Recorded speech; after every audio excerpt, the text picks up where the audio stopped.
Storms ravaged a portion of our viewing area yesterday evening.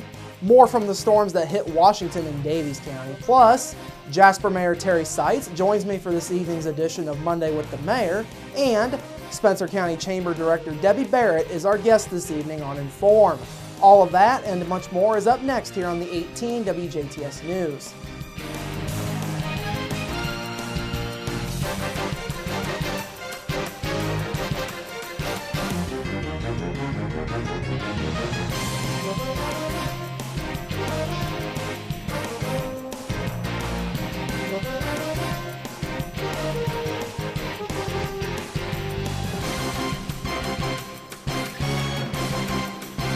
Hello, I'm Bradford Raths. We begin tonight with the storms that ravaged our WJTS viewing area yesterday afternoon and into the evening.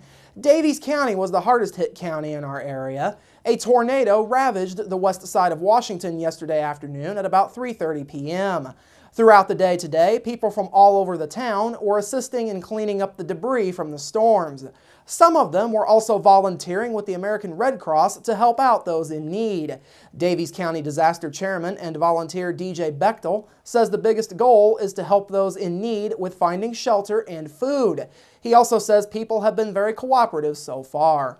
They've been very good, and they've been very patient, and they're just thankful to see us, and we're just getting to the point now where it's been enough hours now that they're deciding, a lot of them are deciding they do need some help. You know, they toughed it out last night, and now starting another night's coming up, now they're starting to get a little worried, so we're seeing how we can take care of and meet their needs. But they've been real good. We haven't had any problems with anybody.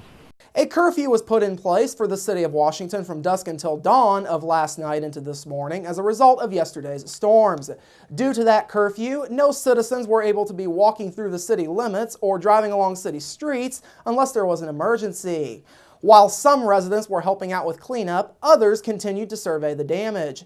Joseph Pelk, who lives along Southeast 2nd Street, says he had to go to the basement after hearing the storm approach. He says the storm should serve as an alert for those in the town. I think it's a wake-up call to the people. I tell you, I believe it's a wake-up call. You know, the storms and everything we're having all over the country, I think God's given us a wake-up call. We better be changing our way. Across other counties, a tornado was confirmed to be on the ground north of Shoals in Martin County yesterday afternoon. That associated storm rapidly moved east, striking Bedford and other communities in its path. Meanwhile, in Du Bois and Spencer counties, no damage was reported from yesterday's storm activity. Du Bois County Emergency Management Director Tammy Miller says notification played a huge part in keeping everyone safe, even those that were in the path of the storm.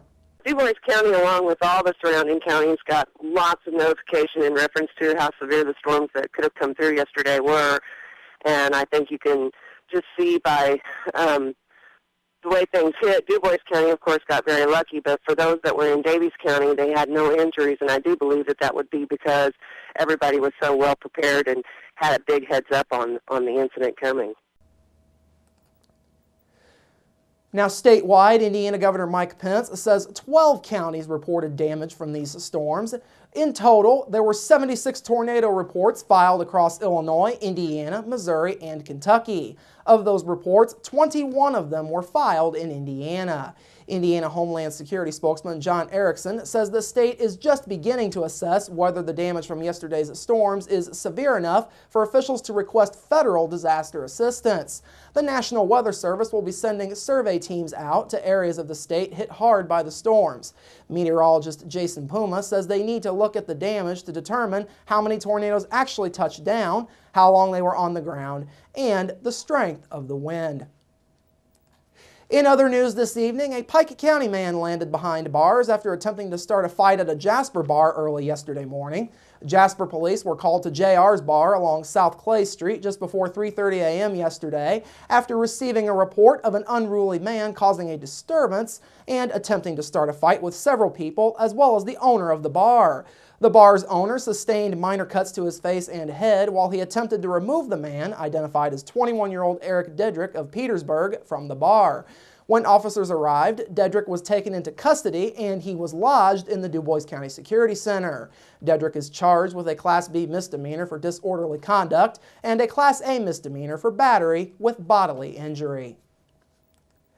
Finally this evening, this past weekend marked the holding of a special event for the town of Ferdinand. This year's Christkindlmarkt, which dates back to 14th century Germany, was held over the weekend at 6 different locations across town. This year's marks were the Ferdinand Community Center, Forest Park High School, the Tri-County YMCA Antiques Markt, the Ferdinand American Legion, the Hilgeman Auction House Antiques Markt, and the St. Ferdinand Spiritual Life Center. Regional food and wine, antiques, florals, folk art, nutcrackers, and pottery were among the items available. More than 150 booths were set up for people to showcase their items. Thousands of people have attended this event as part of the Old World Christmas program. Christkindlmarkt coordinator Diane Hoppenjans says this year's event went really well. This year's Christkindlmarkt has been amazing. We've had 10 tour buses coming through the help of DuBois County Tourism. There's been a large crowd. It's been so much fun. People from Wisconsin, Ohio, Michigan, Tennessee. It's just been fantastic. It seems as though this might be the largest crowd we've ever had. Live musical entertainment was offered both Saturday and Sunday at the Forest Park location, including Marionette Theater, which performed at 1:30 and 3:30 on Saturday afternoon, and again at 11:30 in the morning and 1:30 in the afternoon on Sunday. The live glockenspiel performed at 11 a.m., noon, and 1 p.m. at the Forest Park location on both Saturday and Sunday. Those who took part said it is always a big draw for those that are attending the event. It's been really good.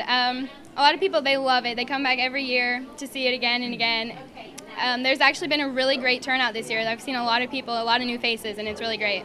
This year's event also included visits to all 6 marked locations by Sankt Nicholas, or Santa Claus.